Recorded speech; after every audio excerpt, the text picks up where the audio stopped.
ocean is full of things that never came home. Ships that left port, logged their heading, kept in contact, and then didn't. People who checked into hotels under names that weren't theirs and disappeared without leaving a body anyone could name. Government officials who heard a sound no one else could hear and woke up changed. You'd think we'd have answers by now. We've had decades. Welcome back. I am Vera, and it's time for some stories.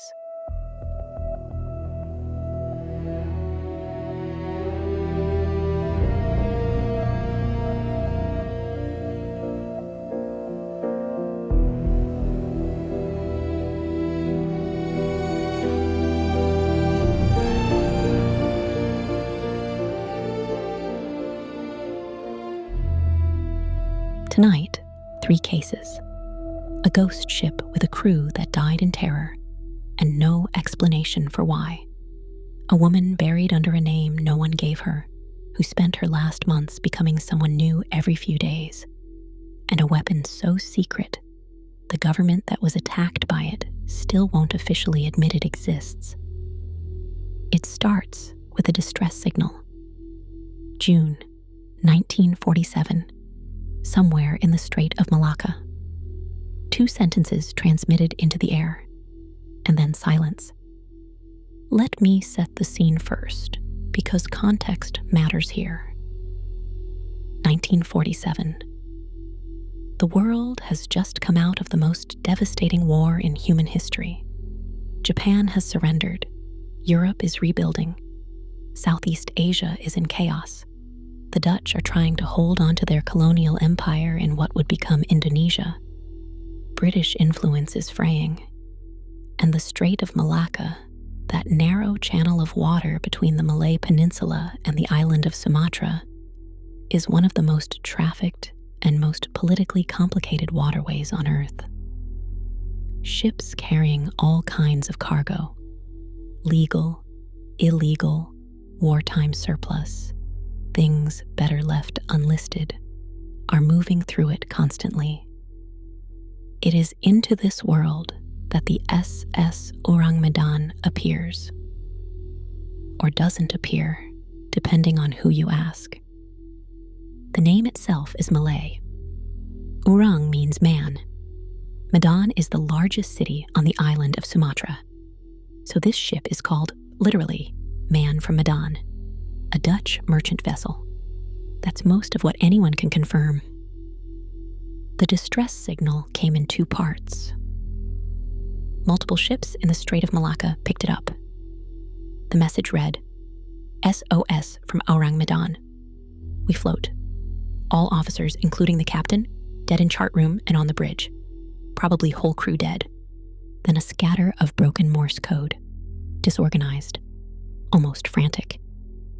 And then, unmistakably, 2 final words. I die. Nothing after that. No response to hails. Just the open water, and somewhere inside it, a Dutch merchant vessel drifting silent in the equatorial heat. The American ship Silver Star was the closest vessel. Her captain changed course. Here's what they found.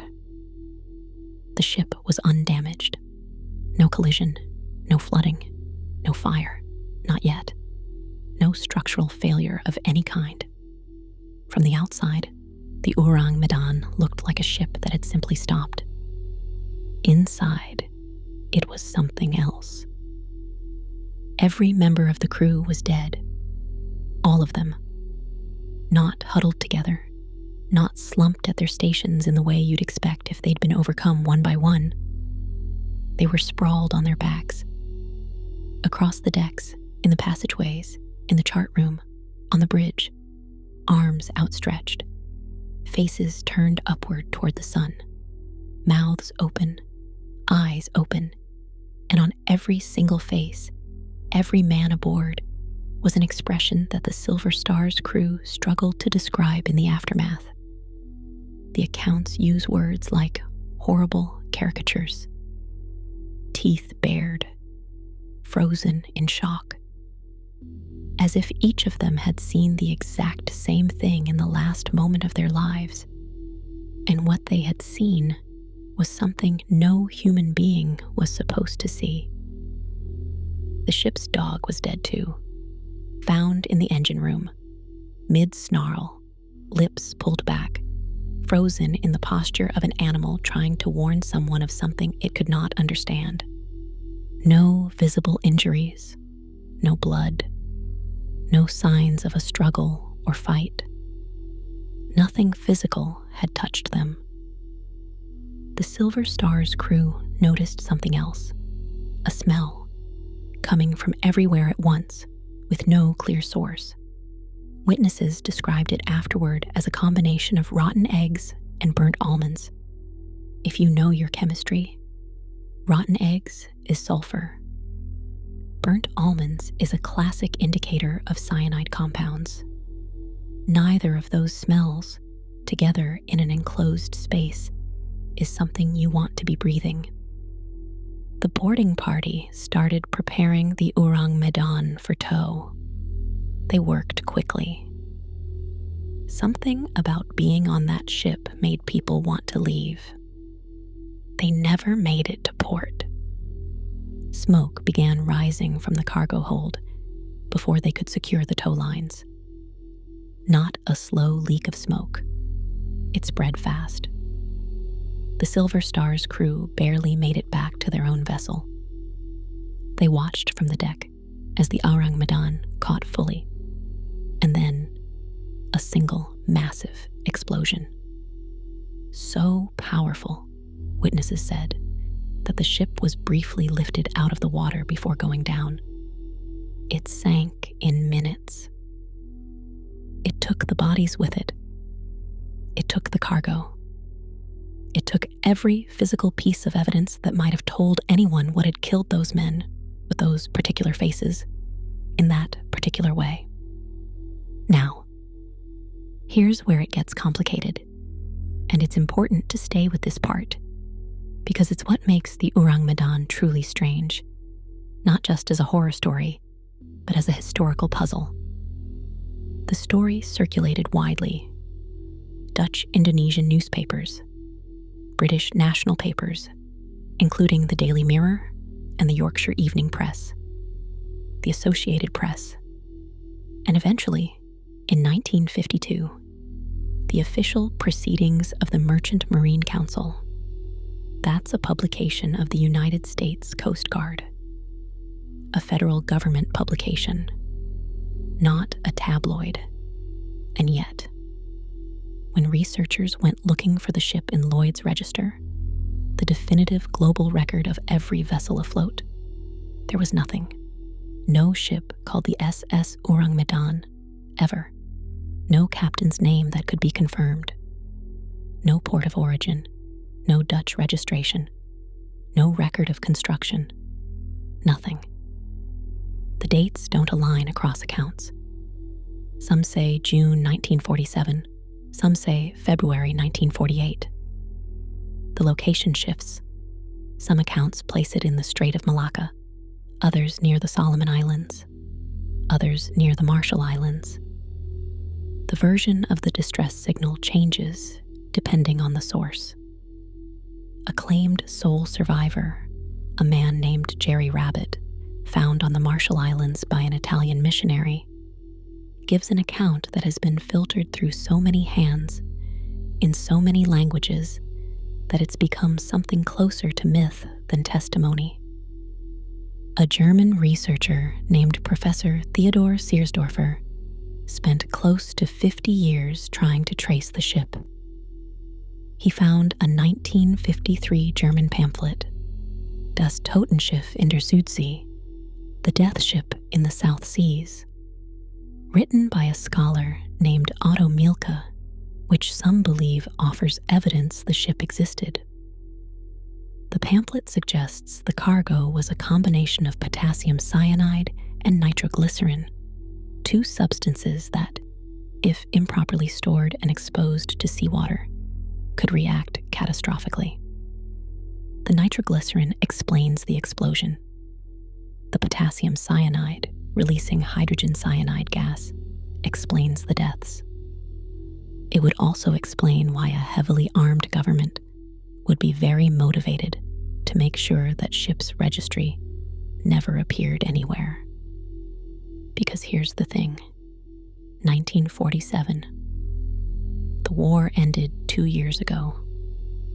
Wartime stocks of chemical weapons, nerve agents, and industrial poisons are scattered across the globe, being quietly moved by people who don't want anyone to know where they're going.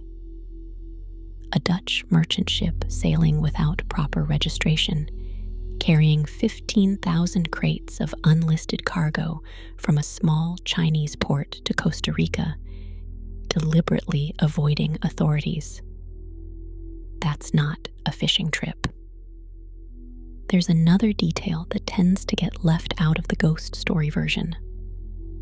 The CIA, the Central Intelligence Agency, published a document in 1959 that referenced the Ourang Medan incident, not as a legend, as a documented occurrence. So what happened? The most grounded theory. The ship was a smuggling vessel carrying illegal chemical cargo, possibly cyanide compounds, possibly nerve agents, possibly both, and a breach in the hold released toxic gases that killed the crew. The gas reacted with the nitroglycerin and caused the explosion, and someone with access to maritime records made sure the ship's documentation disappeared, because the last thing any government in 1947 wanted was a public investigation into what exactly was being shipped through those waters and by whom. The terror on the faces is consistent with cyanide poisoning, which causes hypoxic convulsions before death. The body seized, the face frozen mid-expression, the eyes wide. But that's the theory. Here's the fact. No one has ever been able to find that ship. No one has ever been able to name a survivor. No one has ever been able to explain those faces in a way that accounts for every detail of every account. The Ourang Medan lies somewhere at the bottom of the Strait of Malacca. Or it never existed at all. Someone invented it, embellished it, and it circulated for decades until a federal publication repeated it as fact. Either way, you can't explain it cleanly. Either way, something went very wrong out there. And either way, the answer is gone. That ship, whatever it was, took everything down with it. No body left behind. No name we can verify. The evidence sank with the hold. The next story has a body. A real one. In a real cemetery. In a zinc coffin chosen specifically to preserve it, in case someone ever comes to claim it. 55 years later, no one has come. November 29th, 1970. A father and his 2 daughters are hiking in Isdalen, a narrow, rocky valley a few miles outside Bergen on the west coast of Norway. The locals have always called it Death Valley. Not because of anything specific that happened there. It's just the terrain. The way the stone walls rise on both sides and fold in overhead. The way sounds behave strangely inside it.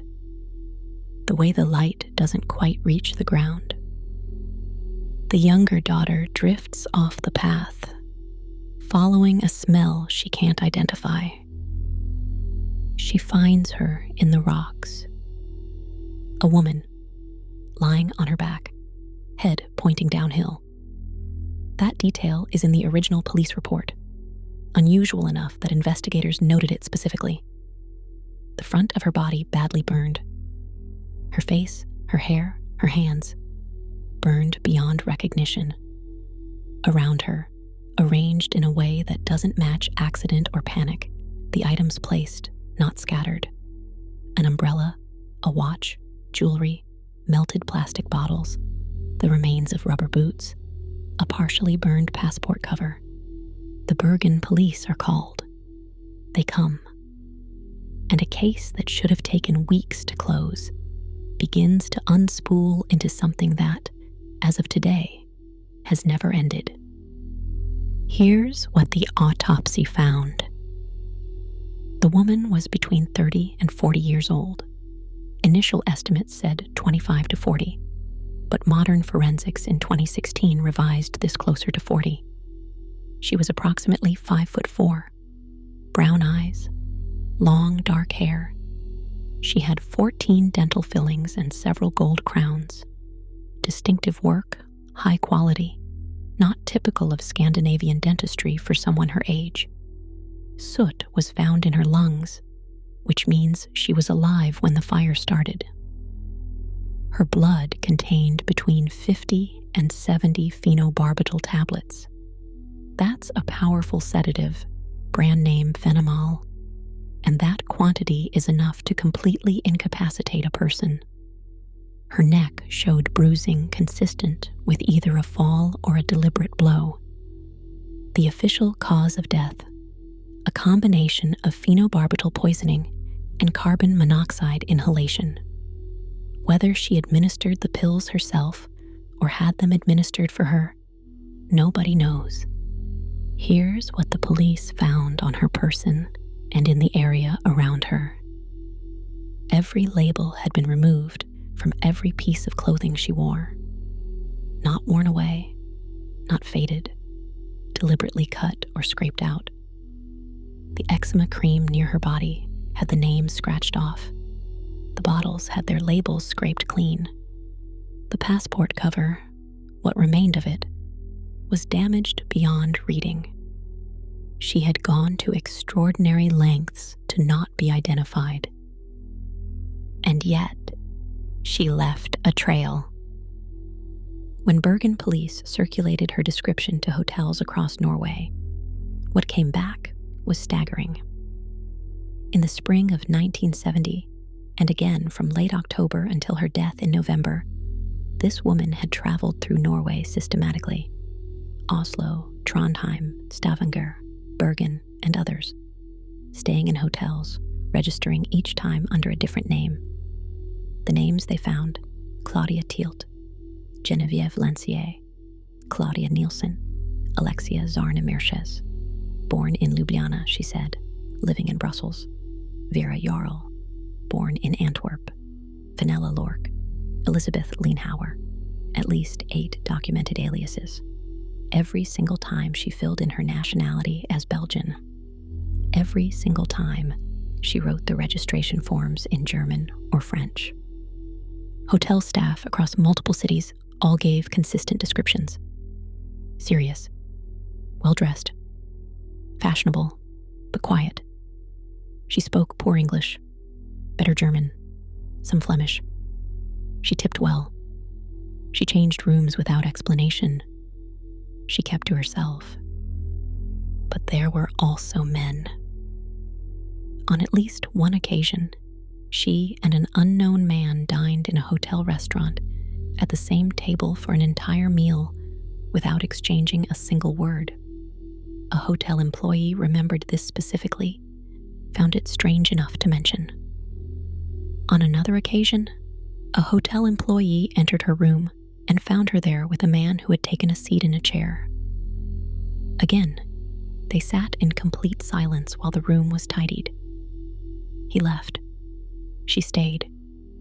A 1991 account from an anonymous taxi driver said that when he picked her up at her hotel on the way to Bergen railway station in those final days, a second person, a man, joined the ride partway through, and neither of them spoke to each other or to him for the entire journey.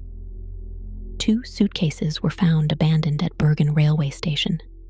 Inside, wigs, multiple, in different colors and lengths. Non-prescription glasses, cosmetic, worn as a disguise. Currency from Germany, Belgium, Britain, Sweden, Norway. Maps, train timetables, a coded notepad. The notepad is one of the most important pieces of evidence in the case, and also one of the most chilling. Bergen police decoded it. The codes corresponded to dates and locations, a precise, methodical log of her movements through Norway. Not a diary, an operational record. The kind of thing you keep when you are running an operation and need to track your own cover positions. Now, the Norwegian secret police, the PST, had been watching. They opened their own case separately from the Bergen investigation and classified it. Why? Because Bergen, in 1970, was home to the largest naval base in Norway. And Norway, in 1970, was running top-secret trials of the Penguin missile system, a guided anti-ship missile that NATO was very interested in. The Norwegian Armed Forces later released a classified 1970 file in which Commander Onerheim noted explicitly that the Isdal woman's movements corresponded with Penguin missile testing locations and dates. A fisherman also reported seeing a woman matching her description observing military movements near the Stavanger Penguin testing facility. A shoe salesman in Stavanger confirmed she'd been in his shop. She bought rubber boots, the same boots she was wearing when she was found. Bergen police closed the case publicly in early 1971. Verdict: suicide. A mentally ill tourist. Nothing to see. The detectives who actually worked the case never believed it. Tor Osland, whose father Harold was one of the lead Bergen investigators, told the BBC, "My father could never put this case away." In 2016, NRK, Norwegian Public Radio, and the BBC reopened the investigation together. Modern forensic isotopic analysis of her tooth enamel placed her childhood near the French-German border. Around age 14, she moved to the border region of Germany, France, Luxembourg, and Belgium. Her DNA haplogroup traces to southeastern Europe or southwestern Asia. She almost certainly grew up speaking French. She communicated in German. She claimed to be Belgian. In 2019, a man came forward in France, in Forbach, a town right on the French-German border, claiming he had a brief relationship with her in the summer of 1970. He described her as a polyglot with a distinct Balkan accent. He said she received strange phone calls from abroad at scheduled intervals. He said he searched her belongings one day and found the wigs, the disguises, the multiple sets of clothes with labels removed, and became convinced she was a spy. He was afraid to contact authorities at the time. He kept a photograph of her, the only known photograph, riding a horse. In 2023, the Swiss newspaper Neue Zürcher Zeitung published a detailed investigation linking her movements to François Genoux, a Swiss banker with deep Nazi-era connections, who by 1970 was actively financing Palestinian militant operations. Genoux had traveled to Beirut in the summer of 1970. Someone matching the Isdal woman's description had also been in Beirut. Heavy water, deuterium oxide, used in certain nuclear reactors, was being moved through Norwegian channels at that time. One researcher's annotation in the police file reads simply, "Heavy water would explain much." A former head of Bergen's Criminal Investigation Bureau, whose files were later examined by his son, had written in his private notes that after the Lillehammer affair in 1973, when Israeli Mossad operatives killed an innocent Norwegian waiter they mistook for a Palestinian militant. He wondered whether the Isdal woman and Mossad might have had a connection. He never made that public. She has never been identified. She is buried in Millendal Cemetery in Bergen in a zinc coffin. Zinc specifically, because it creates an airtight seal and preserves remains almost indefinitely. They chose it deliberately in case someone comes forward. In case there is a family somewhere in France or Belgium or the former Yugoslavia or somewhere else entirely who doesn't know where she went. 55 years. Not one person has come. She used the name Vera Jarl once, in her own handwriting, in a hotel register in Norway in 1970. Nobody knows why.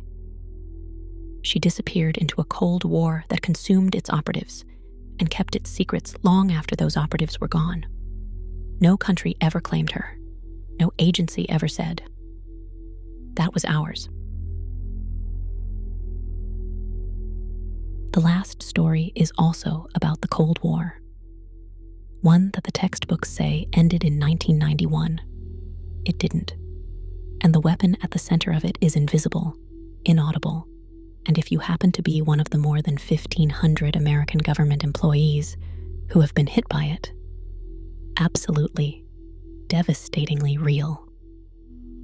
The government whose people were targeted has spent nearly a decade trying to decide whether to believe them. Late 2016, Havana, Cuba. A CIA officer. She's never been named publicly. She's known only as Patient Zero, is standing in the kitchen of her Havana apartment one night. The US has just reopened its embassy in Cuba for the first time in decades, a diplomatic thaw after half a century of hostility. She's stationed there undercover, and then, without any warning at all, a wave of pressure builds inside her skull. Not a headache, not dizziness. Something more specific than that, a directed sensation she would later describe like something concentrated on one side of her head, building fast, nauseating. She remembered advice she'd been given. If something feels wrong, move, change your position. She stepped away from the window. The pressure dropped immediately. Over the following weeks, she had severe headaches, tinnitus, a persistent ringing in her ears, dizziness, cognitive fog, difficulty concentrating, difficulty remembering, symptoms consistent in the medical literature with traumatic brain injury. From a woman who, as far as anyone could determine, had experienced no trauma. She reported it, and she was not alone. Within months, dozens of American diplomats and intelligence officers at the Havana embassy were reporting the same cluster of experiences. A sudden onset, sometimes a loud, piercing sound, sometimes a sensation of pressure or a vibration felt in the skull rather than heard with the ears, sometimes described as a beam aimed specifically at one side of the head, followed by the same symptoms: tinnitus, memory loss, vision problems, loss of balance, extreme persistent headaches, cognitive impairment that lasted not days but months. Some of these people never fully recovered. Some had to retire on medical grounds. Some have permanent damage. The name Havana syndrome entered the public vocabulary. And then the cases started appearing elsewhere. Vienna, Austria, one of the most active CIA posting cities in the world, reported multiple cases. The Vienna cases were serious enough that the Biden administration's CIA Director William Burns acknowledged them directly and publicly, which is not something CIA directors typically do about anything. Tbilisi, Georgia, Bogota, Colombia, Belgrade, Serbia. The CIA evacuated an intelligence officer there in 2021. Berlin, Germany. Multiple cases in Paris and Geneva reported in 2022. A Pentagon official reported symptoms at a NATO summit in Lithuania in 2023. In August 2021, Vice President Kamala Harris's trip to Hanoi, Vietnam, was delayed for hours because 2 members of the advance team reported anomalous health incidents consistent with Havana syndrome. 2 members of the National Security Council reported symptoms in Washington, D.C. in November 2020, one on the day after the presidential election, one a week later. A White House official told GQ magazine that she started experiencing symptoms while walking her dog near the White House grounds. Another incident was reported on the Ellipse, the lawn directly south of the White House, inside the United States, in one of the most heavily surveilled pieces of real estate on Earth. The total reported case count is over 1,500 people. CIA officers, State Department officials, FBI agents, NSA personnel, military officers, White House staff, and their family members, across more than 90 countries. Now, the official position of the U.S. intelligence community as of their most recent unclassified assessment, it is very unlikely that a foreign adversary is responsible for the majority of these cases. Most incidents, they say, are explained by pre-existing conditions, stress, environmental factors, psychogenic responses. The victim's collective response to that assessment is not printable. Mark Polymeropoulos, a CIA officer who reported being struck in a Moscow hotel in 2017 and has suffered severe migraines ever since, said publicly when the January 2026 device story broke. If the US government has indeed uncovered such devices, then the CIA owes all the victims a major and public apology for how we have been treated as pariahs. Here's the science that the official assessment is working very hard to explain away. In 2020, the National Academies of Sciences, Engineering, and Medicine, that's not a think tank. That's one of the most respected scientific bodies in the United States, published their findings. After reviewing all available evidence, they concluded that directed pulsed radio frequency energy was the most plausible mechanism to explain the distinctive acute symptoms reported by the core group of Havana syndrome cases. Not the only explanation, but the most plausible one. In 2022, a separate intelligence panel concluded that some episodes could plausibly have been caused by pulsed electromagnetic energy emitted from an external source. A U.S. Army study at Wayne State University using ferrets tested whether radio frequency wave exposure could replicate the reported symptoms. The study is ongoing. In February 2026, the Washington Post reported that a Norwegian government scientist had, in 2024, built a device that emits pulses of microwave energy and tested it on himself. He suffered neurological effects, not identical to Havana syndrome in every respect, but similar enough that his findings were considered significant by the research teams reviewing them. And then there's the device.